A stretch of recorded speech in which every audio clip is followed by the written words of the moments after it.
Hello everyone, welcome back to my channel কাহিনী of পূজা ভ্লগে তোমাদের স্বাগত জানাই। তো আজকে এই ভ্লগটা আমি দুপুর থেকে শুরু করছি। দুপুরে আজকে রান্না হবে বাঁধাকপির তরকারি। তো চলো তোমরা সঙ্গে থেকো, আশা করছি ভ্লগটি তোমাদের ভালো লাগবে। তো তোমরা দেখতেই পাচ্ছ বাঁধাকপিটা আমি কেটে নিচ্ছি ঝুড়ি ঝুড়ি করে। এখানে তো বটি আনা হয়নি, ওই চাকু দিয়েই কাটতে হয়। প্রথম দিকে একটু সমস্যা হতো, তবে এখন ঠিক হয়ে গেছে, চাকু দিয়েই কমফোর্টেবল।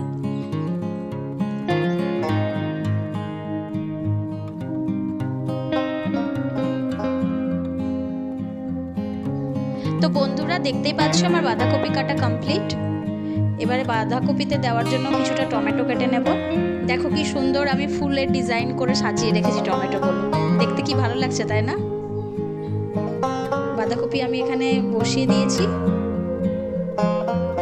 কড়াই হচ্ছে, টমেটোগুলো পরে দিয়ে দেব। এই দেখো ধীরে ধীরে হচ্ছে আর কি। বাঁধাকপি হতে কিন্তু খুব সময় লাগে। যাই হোক, তোমরা রান্নাটি দেখতে থাকো। কবে যে এই বাঁধাকপির দিন শেষ হবে কে জানে, একদম আর খেতে ইচ্ছা করে না। তবুও বরমশাই এই বাঁধাকপি নিয়ে আসে, কি জানি এত কেন ভালো লাগে ওর।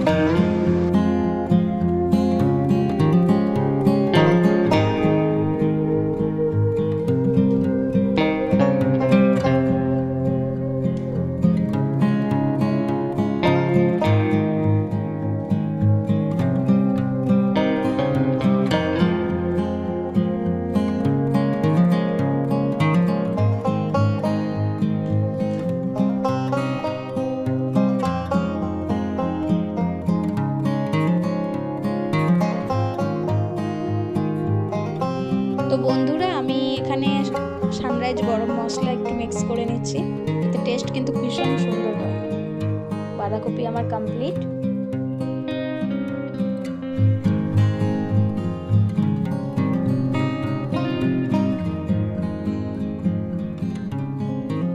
তো এই যে বন্ধুরা বাঁধাকপির ফাইনাল লুক, দেখো তো দেখতে কি সুন্দর হয়েছে তাই না? এই যে পাশে রয়েছে খিচুড়ি, গরম গরম ধোয়া ওঠা একদম। আজ দুপুরের মেনু খিচুড়ি আর বাঁধাকপির তরকারি, আমার ছেলের আবদার ছিল। তো বন্ধুরা ফিরে এলাম একেবারে সন্ধ্যের সময়, সেই বাঁধাকপির তরকারি দিয়ে শেষ করেছিলাম, আর এখন এলাম একেবারে সন্ধ্যেবেলা রান্নাঘরে দুধ গরম করতে। মাঝখানে কিছুটা আমি ক্যামেরা অন করিনি, একটু ব্যস্ত ছিলাম আর কি। তো দুধটা আমি গরম করে নেব।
আজকের ব্লগটা এখানেই শেষ করছি।